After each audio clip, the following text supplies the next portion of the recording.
The king of country thought it would be just an ordinary dinner, but what happened next changed two lives forever.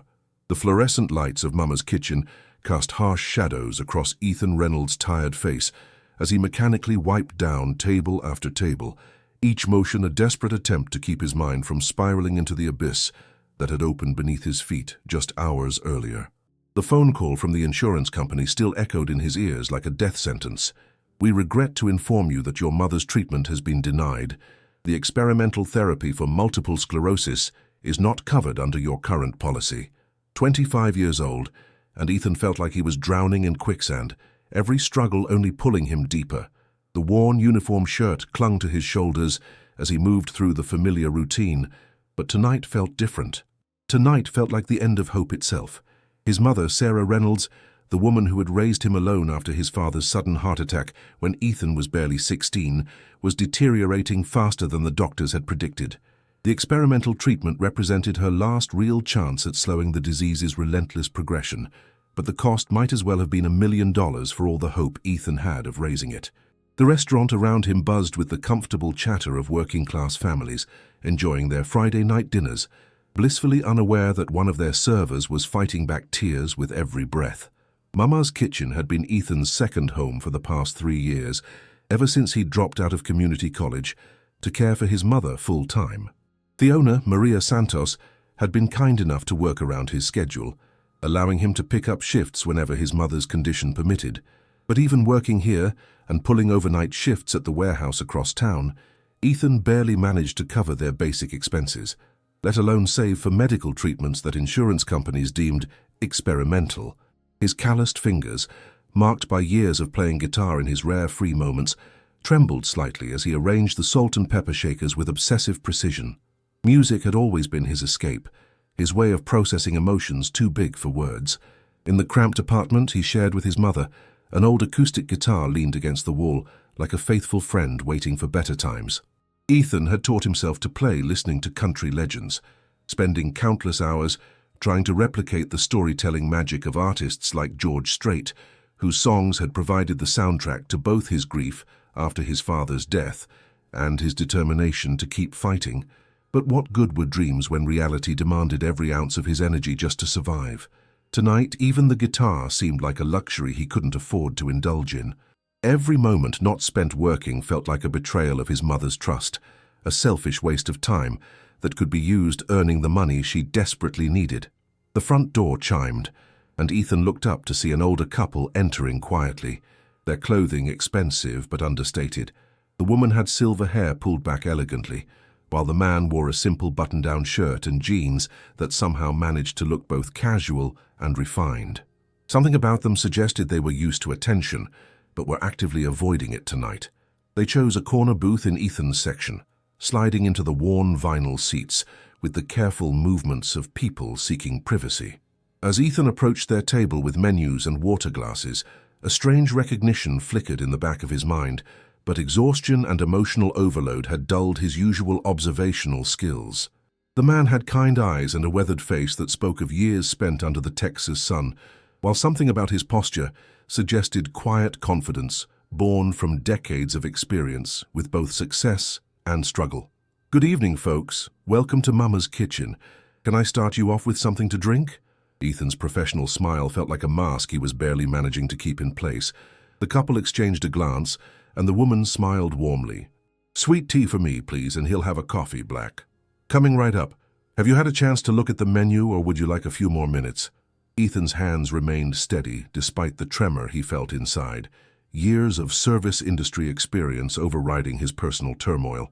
"We'll need a few minutes, son," the man replied, his voice carrying the familiar cadence of rural Texas.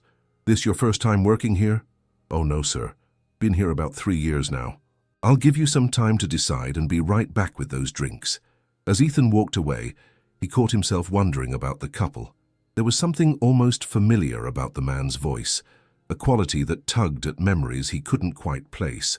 But before he could dwell on it, another table flagged him down, and the moment passed like so many others in the endless stream of service and survival that had become his life. In the kitchen, as he waited for the coffee to finish brewing, Ethan allowed himself exactly 30 seconds of vulnerability. He pressed his palms against his eyes, and took 3 deep breaths, a technique his mother had taught him years ago when teenage anxiety threatened to overwhelm him. "Just focus on what you can control," she used to say, even as her own world was slowly being stolen by an uncontrollable disease. When he returned to the corner booth with their beverages, the couple was engaged in quiet conversation, their heads bent together with the intimacy of people who had shared decades of both joy and sorrow. They looked up as he approached, and again that flicker of recognition passed through Ethan's mind. "Here we are, sweet tea and black coffee. Have you decided on dinner, or would you like to hear about tonight's specials?" The professional words flowed automatically, but something about this couple made him want to provide exceptional service, as if their quiet dignity deserved nothing less. "What would you recommend, Ethan?" the woman asked, reading his name tag with genuine interest. The question caught him off guard. Most customers barely acknowledged his existence, treating him as little more than a conduit between their desires and the kitchen. "Well, ma'am, the chicken fried steak is probably our most popular dish. Maria, the owner, she makes the gravy from her grandmother's recipe, and the meatloaf is really good too, comes with mashed potatoes and green beans." "Sounds perfect," the man said. 2 chicken fried steaks, medium well." As Ethan wrote down the order, his pen slipped slightly, leaving a small mark across the page. It was a tiny mistake, barely noticeable, but in his current emotional state it felt like a glaring failure. His cheeks flushed with embarrassment as he tore off a clean sheet and started over. "Sorry about that, just want to make sure the kitchen gets it right," he mumbled, avoiding their eyes. "Son, you're doing just fine," the man said gently. "We're in no hurry tonight." There was something in his tone, a combination of authority and compassion that made Ethan look up despite his embarrassment. For just a moment, their eyes met, and Ethan felt like this stranger could see straight through to the fear and desperation he was trying so hard to hide. The recognition flickered again, stronger this time, but before he could place it, the front door opened and a group of loud customers entered, demanding his attention. The evening continued its relentless pace, but Ethan found himself stealing glances at the quiet couple in the corner booth. They ate slowly, savoring both their food and each other's company, with the appreciation of people who had learned not to take simple pleasures for granted. Several times he refilled their drinks, and each interaction left him with the strange feeling that this was no ordinary night, though he couldn't have explained why. It wasn't until nearly 8 o'clock, as he was clearing plates from a nearby table, that the peace of the evening shattered like glass hitting concrete. The front door burst open with unnecessary force, and 5 men stumbled in, their voices already raised in boisterous conversation that immediately disrupted the restaurant's peaceful atmosphere. They were clearly several drinks into their evening, their expensive suits wrinkled, and their ties loosened in the universal uniform of businessmen extending happy hour well beyond reasonable limits. The leader of the group, a heavy-set man in his 40s with thinning hair and a red face that spoke of years of excessive indulgence, surveyed the humble restaurant with obvious disdain. "Jesus, Mike, you sure this is the place?" he said loudly, his voice carrying across the entire dining room. "It looks like a truck stop diner. I thought you said we were going somewhere decent for dinner." Maria Santos emerged from behind the counter, her expression already tense with the anticipation that came from years of dealing with difficult customers. "Good evening, gentlemen. Table for 5? "Yeah, whatever," the red-faced man replied dismissively. "Just somewhere we can actually get decent service. We've got important business to discuss." Ethan watched from across the room as Maria led the group to a large table in the center of the restaurant, their loud conversation continuing to dominate the space. Several families with young children looked uncomfortable, and Ethan noticed the quiet couple in the corner booth exchange a concerned glance. The man's jaw had tightened, almost imperceptibly, and there was something in his posture that suggested he was fighting the urge to intervene even before the situation escalated. "Ethan," Maria called softly as she passed him, "would you mind taking table 12? I'll handle the Johnson family over there." He nodded, straightening his shoulders and putting on his most professional demeanor, despite the knot of anxiety forming in his stomach. Difficult customers were nothing new in the service industry, but tonight his emotional reserves were already completely depleted. Still, he needed this job desperately, and maintaining his composure with challenging guests was part of the territory. As he approached the table, the men were engaged in animated discussion about some business deal, their voices loud enough that neighboring tables couldn't help but overhear. The red-faced man, who seemed to be the self-appointed leader, was holding court about his latest real estate acquisition, while the others nodded along with the enthusiasm of subordinates, hoping to stay in their boss's good graces. "Good evening, gentlemen. Welcome to Mama's Kitchen. Can I start you with some drinks?" Ethan's voice was steady and professional, but internally he was bracing himself for whatever was coming. The leader looked up at him with barely concealed irritation, as if Ethan's presence was an unwelcome interruption to his monologue. "Yeah, bring us a pitcher of beer. Make it something imported, not the cheap stuff. And bring some of those loaded potato skins or whatever appetizers you've got that aren't completely terrible. I'm sorry, sir, but we don't serve alcohol here. Mama's Kitchen is a family restaurant. But I can get you our appetizer menu, and we have excellent sweet tea, fresh coffee, or soft drinks." The man's face grew even redder, and his companions shifted uncomfortably as his voice rose. "What kind of restaurant doesn't serve beer? This is even worse than I thought. No wonder the place looks like it hasn't been updated since the 1970s. Ethan felt heat rise in his cheeks, but maintained his professional smile. "I understand your disappointment, sir. Would you like to see our dinner menu instead? Our chicken fried steak is really popular and—" "Look, kid," the man interrupted, leaning back in his chair with an arrogant smirk. "I didn't come here to eat gas station food served by some college dropout. Don't you have any real waiters working here?" The words hit Ethan like physical blows, each one finding its target with devastating precision. College dropout.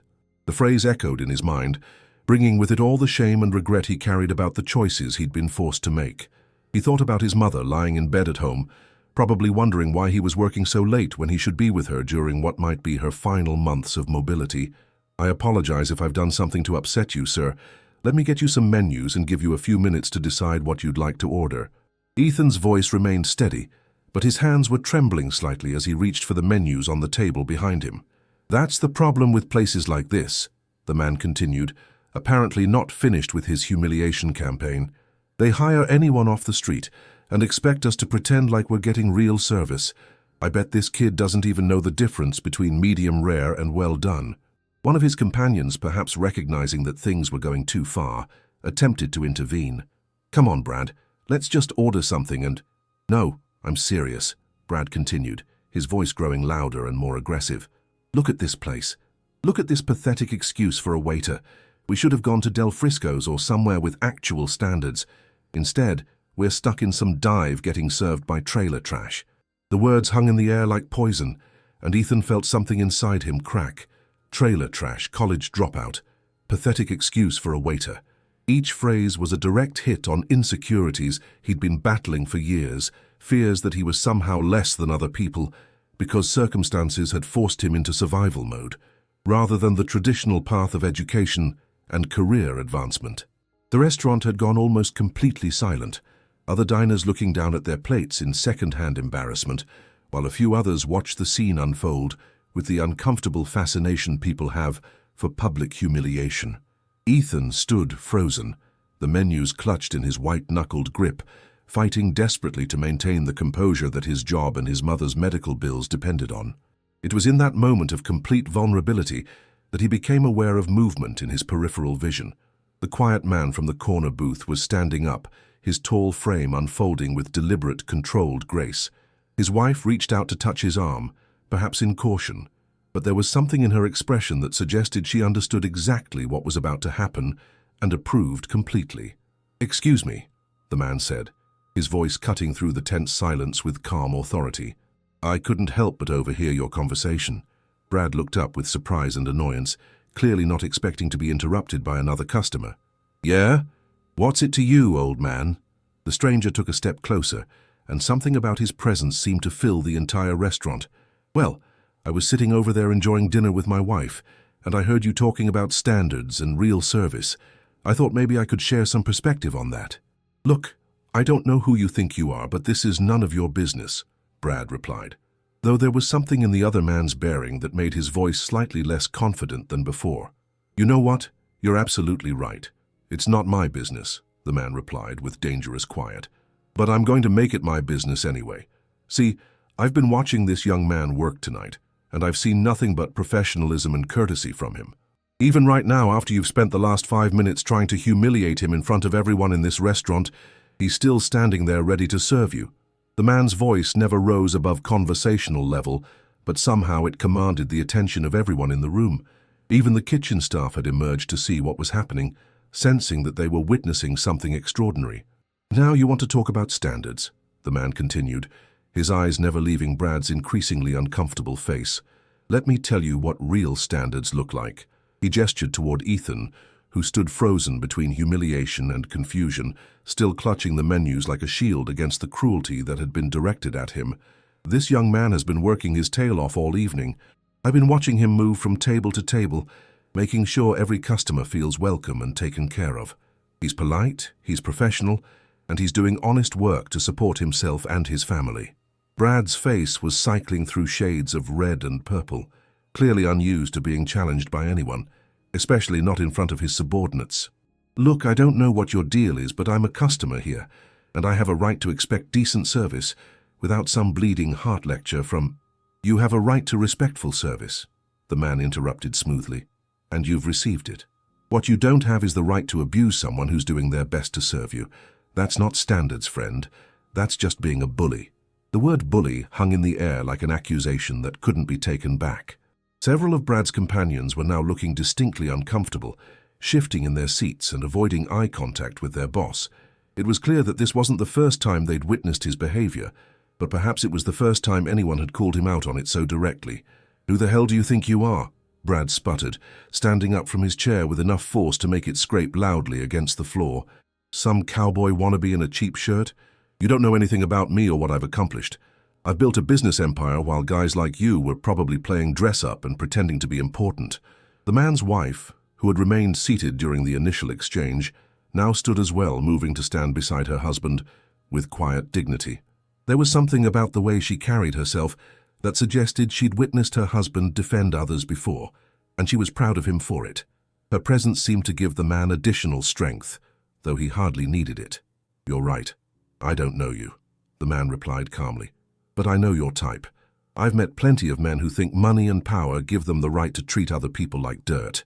And I'm here to tell you, that's not how things work in places like this." He gestured around the humble restaurant, taking in the worn but clean surroundings, the working-class families enjoying their meals, the staff watching nervously from the kitchen doorway. "See, this is real America. These are real people doing real work, trying to make honest livings and take care of their families. They deserve respect, not abuse from someone who thinks his wallet makes him better than everybody else." Ethan found himself staring at the man's hands as he spoke, noting the calluses and scars that spoke of physical labor, the simple wedding band worn smooth by decades of wear.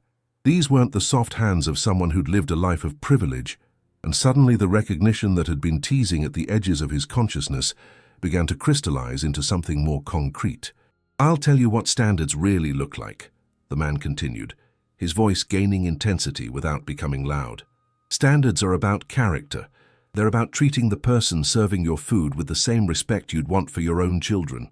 They're about understanding that everyone has a story, everyone has struggles, and everyone deserves basic human dignity regardless of what they do for a living." He turned slightly toward Ethan, including him in the conversation for the first time. "Son, how long have you been working tonight?" Ethan cleared his throat, his voice barely above a whisper. "Since noon, sir. I work a double on Fridays. And you've got another job too, don't you?" "Yes, sir. Overnight shift at the warehouse. I go there after we close." The man nodded, as if this confirmed something he'd already suspected. "So you're pulling probably 16, 17-hour days?" "Sometimes more, sir." Brad let out a derisive snort. "See, that's exactly what I'm talking about. If he was any good, he wouldn't need 2 dead-end jobs. Some people are just—" "Some people are just what?" The man's voice cut through Brad's comment like a blade, and suddenly the temperature in the restaurant seemed to drop several degrees. "Just what exactly?" The question was delivered with such quiet intensity that Brad actually took a step backward. His companions were now actively avoiding looking at him, clearly recognizing that their boss had crossed a line that couldn't be uncrossed. "Some people are just trying to survive," the man continued before Brad could answer. "Some people are working themselves to death, taking care of family members who are sick. Some people are sacrificing their own dreams to make sure the people they love get the care they need. And some people think that makes them better than others instead of recognizing it for what it really is." He paused, letting the words sink in before delivering the knockout punch. "It makes them heroes." The word heroes echoed through the restaurant, and Ethan felt tears threatening at the corners of his eyes. No one had ever called him a hero. Most days he felt like a failure, like someone who'd taken the wrong turn somewhere and ended up trapped in a life that was slowly grinding him down to nothing. But this stranger saw something different, something worth defending. "Now," the man said, turning his attention back to Brad, "you have two choices here. You can sit down, order your dinner, eat it quietly, and treat this young man with the respect he's earned through his hard work and dedication. Or you can leave." Brad's face was now almost purple with rage and embarrassment. Being dressed down in front of his employees was clearly not something he was accustomed to, and the fact that it was happening in front of an audience of working-class families made it even more humiliating for someone who clearly valued his perceived social status above everything else. "You can't throw me out of here. You don't even work here," Brad sputtered. "You're absolutely right, I don't work here," the man replied with a slight smile that somehow managed to be both gentle and dangerous. "But I'm pretty sure Maria over there does." He nodded toward the owner, who had been watching the entire exchange with growing amazement and approval. Maria Santos was a small woman, barely 5 feet tall, but she'd been running restaurants for 30 years and had developed an iron backbone when it came to protecting her employees. "That's right," Maria said, stepping forward with her arms crossed, "and I'm asking you to leave, all of you, right now." Brad looked around desperately, perhaps hoping to find support from other customers, but he was met with cold stares and disapproving faces. Even his own companions were refusing to meet his eyes, clearly embarrassed by their association with his behavior. "This is ridiculous," he muttered, but the fight had gone out of his voice. "Come on, guys, we're not staying in this dump anyway." As the group gathered their things and headed for the door, Brad stopped directly in front of the man who had humiliated him so thoroughly. "I still don't know who you think you are, cowboy, but you just made a big mistake." The man smiled again, and this time there was something almost amused in his expression. "Well, since you asked so nicely." He extended his hand toward Brad in a gesture that seemed friendly, but carried undertones of challenge. "I'm George Strait." The effect was immediate and devastating. Brad's face went from purple to pale in the space of a heartbeat, his mouth falling open as the recognition hit him like a physical blow. Around the restaurant, whispers began to spread as other customers processed what they'd just heard. The king of country music had just defended their local waiter against a bully, and they'd all been witness to it. But nowhere was the impact greater than on Ethan Reynolds, who felt like the earth had suddenly shifted beneath his feet. George Strait, the man whose songs had carried him through his father's funeral, the artist whose music had provided the soundtrack to every important moment of his life, the legend who had just called him a hero. And George Strait wasn't finished yet. "You know what, Ethan?" he said, turning away from the stunned Brad as if the man had ceased to exist. "I noticed something about your hands earlier. Those look like guitar calluses to me." Ethan's heart nearly stopped. Of all the things George Strait could have said in this moment, this was perhaps the most unexpected. His hands instinctively curled inward, as if he could hide the telltale marks that years of playing had left on his fingertips. The calluses were his secret shame and his greatest pride simultaneously, evidence of countless hours spent chasing a dream that seemed increasingly impossible with each passing day. Yes, sir, I play a little," Ethan stammered, his voice barely audible over the murmur of excitement that was spreading through the restaurant as word of George's identity reached every table. "A little?" George smiled, the kind of knowing expression that suggested he'd heard that particular understatement many times before. "Son, those aren't a little calluses. Those are the hands of someone who spends serious time with a guitar. What kind of music do you play?" The question hung in the air like a bridge between two worlds. The world where Ethan Reynolds was just a struggling waiter, barely keeping his head above water, and the world where he was a musician with something to say. He glanced around the restaurant, acutely aware that every eye was on him, every ear straining to hear his response to a question from one of the most respected artists in country music history. "Country mostly," Ethan replied, his voice growing slightly stronger. "I grew up listening to your music, sir. And Merle Haggard, Johnny Cash, Willie Nelson, the classics." George nodded approvingly. "Good foundation. But do you write your own songs too?" The question hit Ethan like lightning. Writing songs was his most private passion, something he'd never shared with anyone except his mother, and even then only when he thought she was sleeping. In the quiet hours between his warehouse shift and his restaurant work, when exhaustion should have claimed him, he instead found himself scribbling lyrics on napkins and fast food receipts, trying to capture the emotions that threatened to overwhelm him if he didn't find some way to express them. Sometimes, he admitted, his cheeks burning with embarrassment.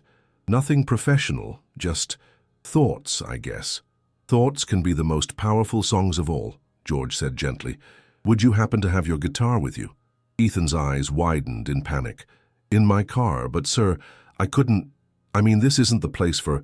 Son, George interrupted, his voice carrying the authority of someone who'd spent decades reading rooms and understanding people. Sometimes the best places for music are the ones that need it most. And I think tonight, after what just happened here, this room could use some healing. Maria Santos, who had been listening to the exchange with growing amazement, stepped forward. Ethan, honey, you never told me you played guitar. Why didn't you say something? It's not... it's just a hobby, Ethan protested weakly. I couldn't bother customers with... The only person who gets to decide if it's bothering anyone is the audience, George said with a smile. And I'd like to hear what you've got to say. Would you mind getting your guitar just this once? The request felt surreal, like something from a dream where impossible things happened and ordinary people found themselves sharing stages with their heroes. But George's expression was serious, expectant, and somehow Ethan found himself nodding despite every instinct telling him this was a terrible idea. It's just an old acoustic, he warned as he headed toward the door. Nothing fancy. The best songs don't need fancy guitars, son, they just need honest hearts. The walk to his car felt like a journey to another planet. Ethan's hands shook as he unlocked the trunk and pulled out the battered acoustic guitar case that had been his father's before him. The instrument inside was a 1975 Martin D28, scarred and worn, but still producing the warm, rich tone that had made it his most treasured possession. His father had bought it used from a pawn shop when Ethan was 12, intending to learn to play himself, but cancer had taken him before he'd mastered more than a few chords. When Ethan returned to the restaurant, he found that word had spread beyond the dining room. Kitchen staff had emerged to watch, and even a few people from neighboring businesses had wandered over to see what was happening. The atmosphere was electric with anticipation, but also warm and supportive in a way that reminded Ethan why he'd always loved small-town Texas communities. George had moved to stand near the center of the dining room, and he gestured for Ethan to join him. What's the name of that guitar, son? Sir? Every guitar worth its salt has a name. What do you call her? Ethan felt his face flush again. Hope, he said quietly. Her name is Hope. That's a good name. George nodded approvingly. Now, I want you to play something you wrote. Something that means something to you. Don't worry about whether it's good enough or professional enough. Just play from your heart. The request was both everything Ethan had ever dreamed of and his worst nightmare rolled into one terrifying moment, to play his own music, his private thoughts and fears and dreams, in front of George Strait and a room full of strangers, felt like standing naked in a spotlight. But something in George's eyes, a combination of encouragement and understanding, gave him the courage to open the case and lift out Hope. The guitar felt familiar and comforting in his hands, the worn wood smooth beneath his fingers. He spent a moment tuning it, using the time to gather his thoughts and decide which song to share. Most of his compositions were deeply personal, born from the pain of watching his mother's health decline and the frustration of dreams deferred. But there was one song written during a particularly dark night 3 weeks earlier that seemed to capture everything he'd been feeling about sacrifice and love and the weight of responsibility. This song, Ethan began, his voice cracking slightly. I wrote it after a really hard day. It's called Carrying On. He strummed the opening chord, a simple G major that filled the restaurant with warm, resonant sound. Hope's voice was as beautiful as ever, and for a moment Ethan forgot about his audience and lost himself in the familiar ritual of making music. When he began to sing, his voice was soft at first, uncertain, but it grew stronger with each line. There's a weight I carry every morning heavier than yesterday's regret, but I shoulder it without a warning, 'cause love ain't something I forget. She raised me up when I was falling. Now it's my turn to be strong. Even when the road gets lonesome, I keep carrying on. The melody was simple but haunting, the kind of tune that stuck in your head and made you want to hear it again.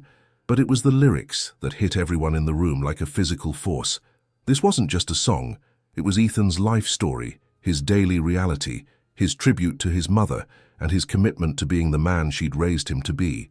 As he moved into the second verse, his confidence grew, and his voice took on the rich, emotional quality that had always made his mother smile when she heard him practice late at night. Bills pile up like autumn leaves, dreams get filed away, but her smile's worth more than anything money could ever pay. Some folks think I'm wasting time, say I should move along, but they don't understand the reason I keep carrying on.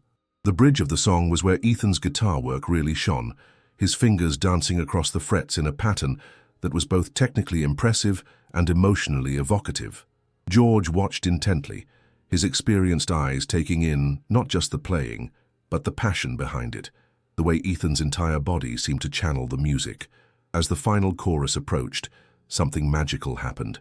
George began to hum along softly, finding the harmony almost instinctively.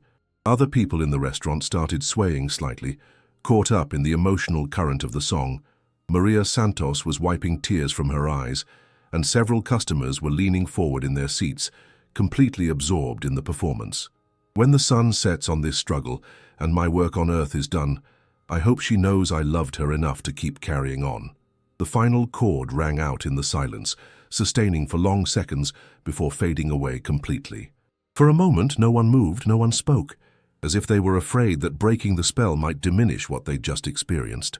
Then George Strait began to clap, slowly at first, then with increasing enthusiasm. The applause spread throughout the restaurant like wildfire, growing into a thunderous ovation that seemed to shake the walls of the small building. "Son," George said, his voice carrying over the continuing applause, "that wasn't just good. That was exceptional. That was the kind of song that changes people's lives."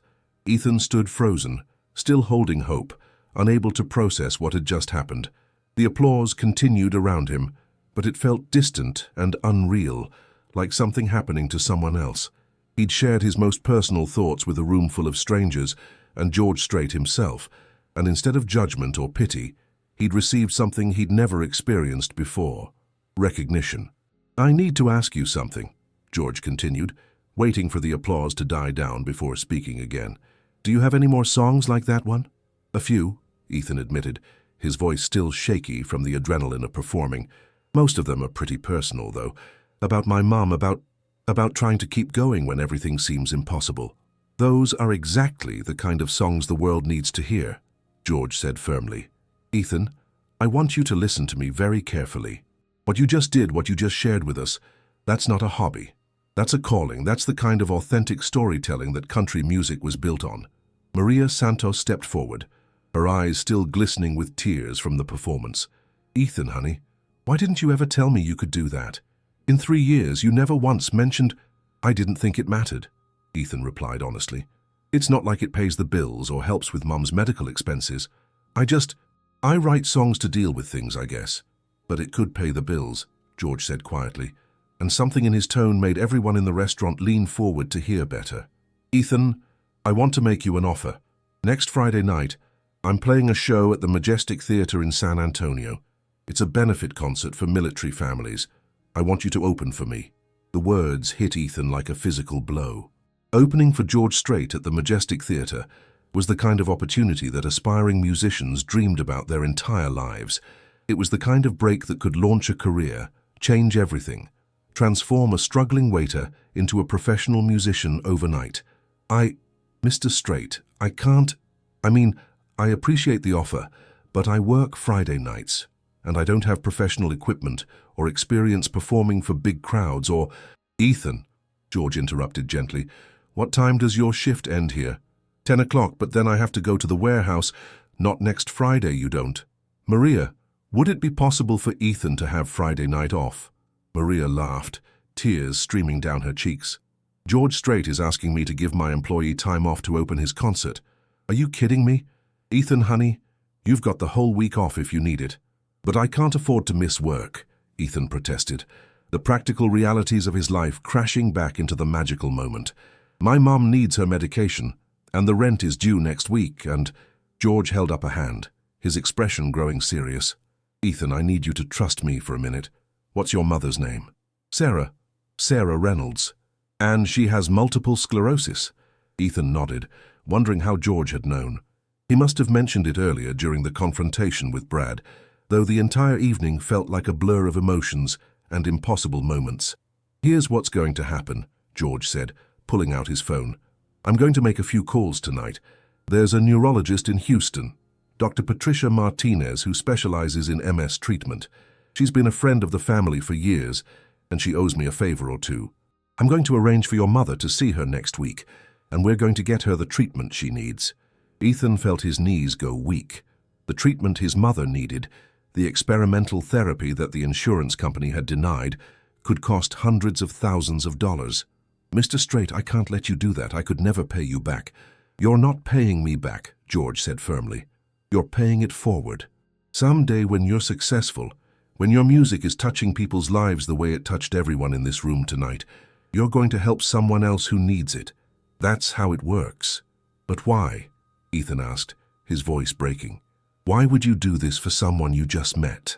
George was quiet for a moment, his eyes distant with memory.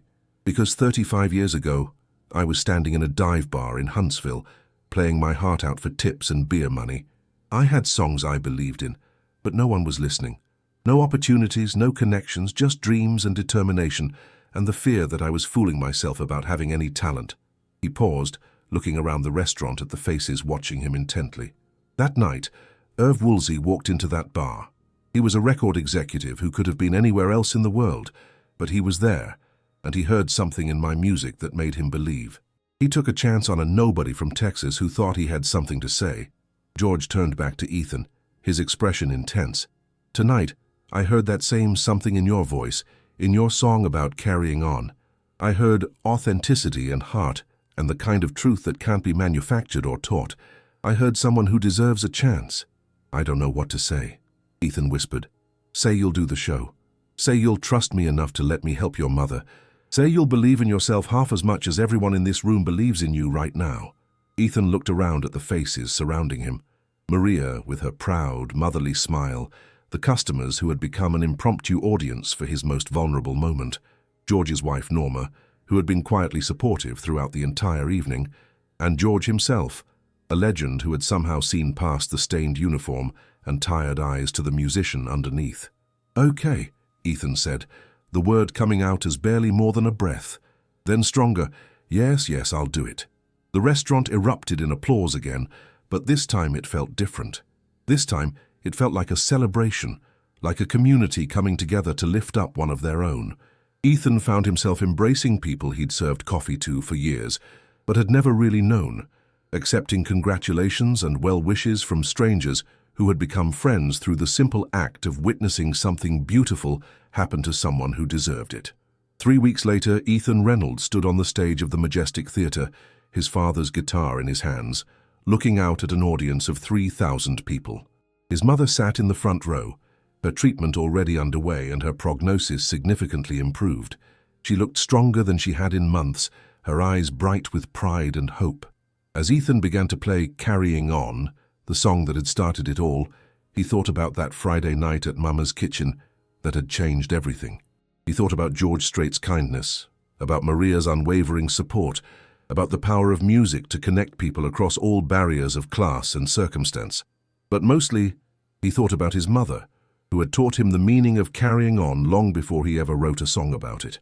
She had carried on through grief and illness and financial struggle, never complaining, never giving up, always believing that tomorrow might bring something better. Tonight, as the audience sang along to words he had written in his darkest moment, Ethan Reynolds finally understood what she had been trying to teach him all along. Sometimes carrying on isn't about reaching the destination.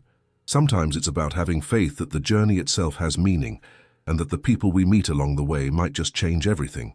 When the song ended and the applause washed over him like a wave of pure joy, Ethan looked down at his mother and smiled. They had carried on together through everything, and now they knew where the road had been leading all along. The King of Country had kept his promise, but more importantly, a young man had learned to believe in himself.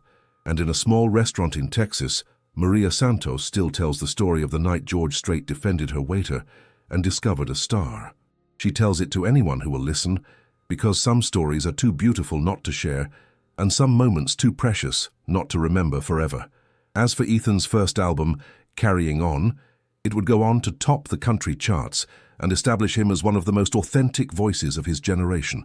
But he never forgot where it started, and every Friday night that he wasn't on tour, he could be found at Mama's kitchen, guitar in hand, playing for whoever wanted to listen. Because that's what real musicians do. They carry on, they lift others up, and they never forget that music is about connection, not fame. The end had become a beginning, just as George Strait had promised it would.